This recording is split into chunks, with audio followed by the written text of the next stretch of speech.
Ganda rin mga bossing, sa naghahanap po dyan ng 7-seater na SUV, automatic transmission, baka makursundahan nyo to mga boss.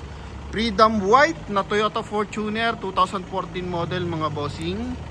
Naka intercooler turbo to mga boss, kaya meron siyang hood scoop. Coding na ito is Friday ending 9 mga bossing. So sa exterior mga boss, exterior tingnan mo naman, sobrang presentable dyan mga bossing ha. Pero pasilip ko yung kanyang interior mga boss. Tingnan mo naman ang kanyang monitor mga bossing, kung gaano kalaki. Grabe mga boss. Pati yung ating air conditioning system, nandyan na yung setup. Ito yung mileage. Okay ha, 95,032 km mga bossing. Kolduroy ang mga upuan mga boss. Original seat yan mga bossing. Ito yung kabilang side. Alright. Gulong makakapal pa mga bossing. Ito yung ating taillight mga boss, walang basag. G-variant na Freedom White mga boss ha. So sa mga nagkaka-interest, price natin dito 745,000. Kasama dyan yung transfer of ownership. And dahil nga mahal yung gas, so kasama na rin yung ating full tank na diesel mga boss. Okay, yan. So naka-ano na to, naka-bundle na mga bossing, para hindi na problema yung ating buyers and viewers. Para kung sakasakaling bibili kayo, di pagkabayad nyo, pasok yung bayad nyo, tollgate na lang ang gagawin nyo mga boss. Kung ayaw nyo mag-tollgate, magse-service road na lang kayo mga bossing, kasi full tank naman. Alright, so sa mga interesado, eto na mga boss, front area muna tayo. So chrome ang front grille, yan, walang basag yung ating headlight, pati yung ating fog light. Okay, dito yung kabilang side. Sa hood, wala tayong concern sa hood mga bossing ha. Okay, so wala naman siya masyadong discoloration mga bossing. Ito, garnish yan. May concern lang tayo dito. Okay, sa fender. Wheel arc lang pala mga boss. Ito pala yung fender. Ito yung wheel arc. So dito kasi hindi na ito madedent. May gasgas ng bahagya mga bossing. So kasama na yan mga boss. Alright, ito yan. Tapos pagdating naman sa stepboard mga bossing, may iitim pa yan. So medyo maputi lang kasi nga bagong bapping, natuluan lang siya ng pinaghugasan mga boss. Okay, sa gulong natin R17 yan mga boss. So hindi naman siya branded na tires mga bossing. I think China brand lang to mga bossing. Pero maganda R17 tapos makapal pa. Yan, series 2022 mga boss, no? Okay. Ito yung ating garnish sa ating door handle. Sa likuran, ito yung gulong mga boss. Aha. Naka drum brake, naka disc brake naman. Then punta tayo sa ating interior. Sa interior, door panel tayo mga bossing. Ito corduroy, wood accent mga boss na kulay black. Yan. So power fold, power adjust yung ating side mirror mga bossing. Yan mga boss. Power fold, power adjust yung ating side mirror. Yan, responsive yan mga bossing.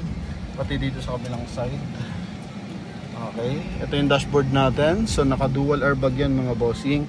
Talaga namang agaw panalo mga boss yung ating monitor. Okay, so nandiyan na rin, may reverse parking camera na rin yan mga boss. Yan mga bossing ha. Medyo nakababa lang yung camera niya. Then may kasama pa siyang dashcam. Sa ceiling natin, kulay beige yung ating ceiling mga boss. Okay, sun visor with mirror.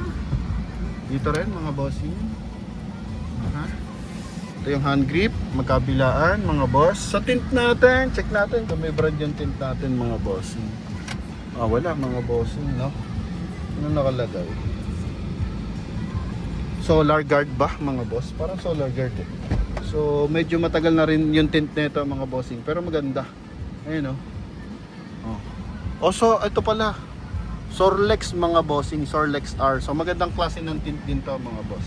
Kaya papansin mo, tignan mo yung pagkakaiba nila mga boss ha.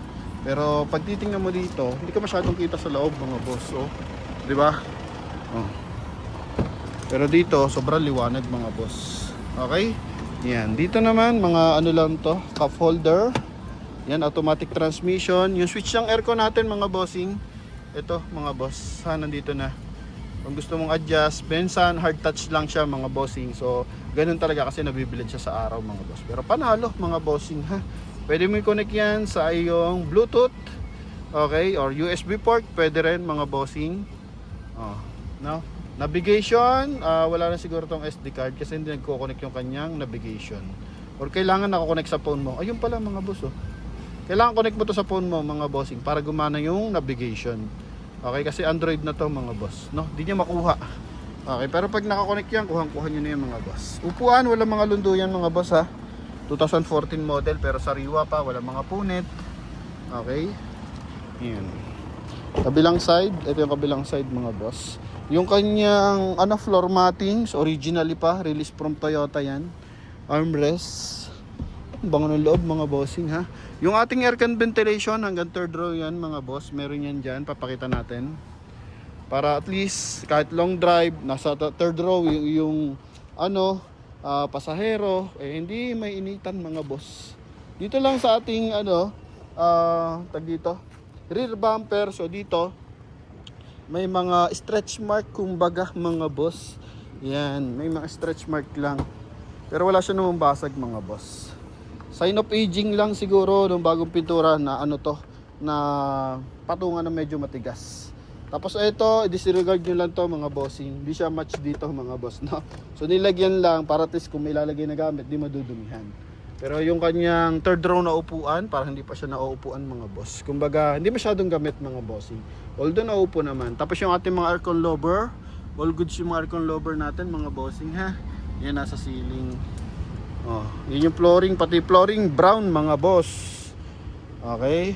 Mga hydraulic, maayos. Yan. Walang basag yung ating panel ng tail light. Ito, kabilang side. Ito rin. Dito, hanap tayo ng butas dito sa kabilang side. Dito, may magasgas ng konti. So, dinideclare lang natin mga boss, no? Kung pintura lang yung concern nyo, pasok to mga bossing. Kasi ganda ng makina na ito. Noong nakaraan, nakabenta tayo, 2008 model. Pero mukha siyang 2014 mga boss. Naka-dress up yun. Oh, may kisig din na dating nung malaki ang mugs. Okay, pwede yung paggayahan ng mugs yun. Oh, ito naman is originally 2014 talaga mga boss. 745,000 kasama ang transfer of ownership, kasama ang full tank mga bossing ha. Ayan. Alright. Yung kabilang side mga boss. So pakita natin yung kanyang engine bay mga bossing. Buksan ko lang mga boss. Ito yung kanyang engine bay. Yun mga boss.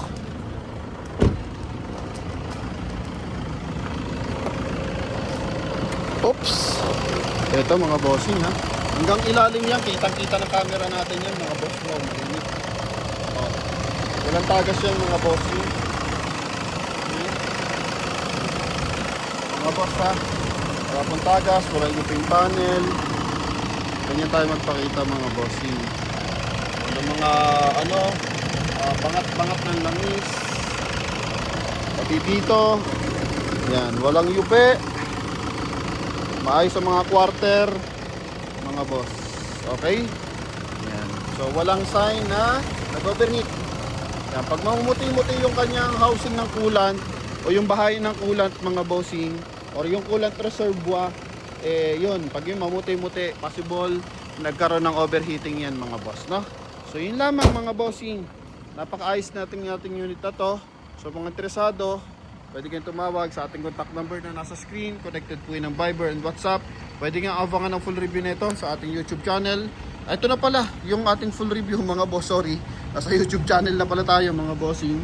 And tawag dito, sa mga hindi pa nakakapag-subscribe mga bossing sa ating YouTube and Facebook, so mag-subscribe na kayo mga bossing. At dito nyo na makukuha yung mga dream car mga boss. So patuloy lang magsipag at mag-pray. Ibibigay ni Lord yan mga bossing ha.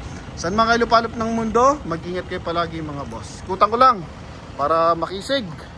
Oh, palabasin natin na parang diecast. Yan oh. Diba? Ikot lang mga bossing.